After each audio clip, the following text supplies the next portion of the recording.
രണ്ട് കാര്യങ്ങൾ വായിച്ചു.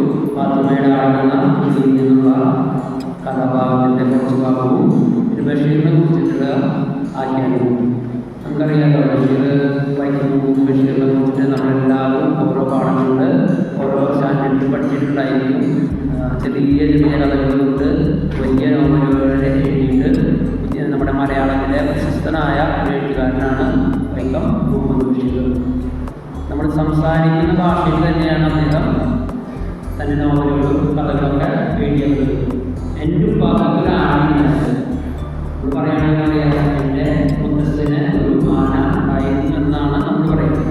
നമ്മൾ എഴുതുമ്പോൾ അങ്ങനെയില്ല, പറയുമ്പോൾ നമ്മൾ പറയാം ഒരായില്ലെന്ന് പറയുന്നത് കൃഷിക്കാരുടെ ഭാഷയാണെങ്കിൽ. അതുപോലെ തന്നെയാണ് ആ ഉച്ചാരണ ശൈലി തന്നെയാണ് അദ്ദേഹം കഥകളും കവിതകളും സംഭാഷണങ്ങളൊക്കെ എഴുതിയിരുന്നത്. അത് തന്നെയായിരുന്നു അദ്ദേഹത്തിൻ്റെ എഴുത്തിൻ്റെ പ്രത്യേകത. ഏത് ഭാഷാ രീതിയാണോ ആഖ്യാനത്തിനാണ് ഉപയോഗിച്ചിരുന്നത്, അല്ലെങ്കിൽ ഏത് ദേശത്തെക്കുറിച്ചാണ് കഥ എഴുതിയിരുന്നതെങ്കിൽ ആ ദേശത്തെ ഭാഷയനുസരിച്ച് സംഭാഷണങ്ങളാണ് അദ്ദേഹം എഴുതിയിരുന്നത്. അത് വളരെ അപൂർവമായി മാത്രം സാധിക്കുന്ന ഒരു കാര്യമാണ്. തിരുവനന്തപുരത്ത് ഒരു കഥയാണ് എഴുതുന്നതെങ്കിൽ തിരുവനന്തപുരത്തുകാർ സംസാരിക്കുന്ന സ്ലാങ്ങിലുള്ള സംഭാഷണങ്ങളാണ് എഴുതുന്നത്. അതേസമയം കണ്ണൂരിൻ്റെ ഒരു കഥയാണ് എഴുതുന്നതെങ്കിൽ, കണ്ണൂർ ദേശത്തെ കുറിച്ചുള്ള കഥയാണെങ്കിൽ ആ ദേശത്തെ ആളുകളുടെ സംസാര രീതിയോട് ചേർന്നിട്ടുള്ള ആഖ്യാനാണ് അദ്ദേഹം എഴുതിയിരുന്നത്. അത് തന്നെയായിരുന്നു ബഷീറിൻ്റെ ഏറ്റവും വലിയ പ്രത്യേകത. മറ്റുള്ളവരുടെ കഥ എഴുതുമ്പോൾ ശുദ്ധ മലയാളത്തിൽ മലയാള ഉച്ചാരണ രീതിയിൽ തന്നെ കൃത്യമായിട്ട് കഥകൾ എഴുതിയിരുന്നു.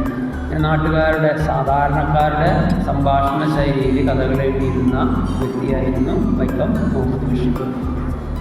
വളരെ പ്രശസ്തനായിരുന്ന അദ്ദേഹത്തിൻ്റെ കൃതികൾ നമ്മൾ ഓരോ സ്റ്റാൻഡേർഡിലും പഠിക്കുന്നുണ്ട്. നിങ്ങളുടെ പാഠഭാഗത്ത് വരുന്ന ആ ഭാഗങ്ങൾ വായിക്കുമ്പോൾ ബഷീറിനെ കുറിച്ച് കൂടുതൽ അറിയാനായിട്ട് പരിശ്രമിക്കുക. അദ്ദേഹത്തിൻ്റെ കൃതികൾ നമ്മുടെ ലൈബ്രറിയിലുണ്ട്. നിങ്ങൾക്ക് വായിക്കാനായി തരുന്ന പുസ്തകങ്ങളിൽ അതുണ്ടെങ്കിൽ വായിക്കുക. ചിലപ്പോൾ പുസ്തകങ്ങൾ കൂട്ടുകാർക്ക് അവ കിട്ടിയിട്ടുണ്ടാവുക. അത് കൈമാറി വാങ്ങിയിട്ടും വായിക്കുന്നത് പ്രത്യേകം ഓർമ്മിപ്പിക്കുകയാണ്.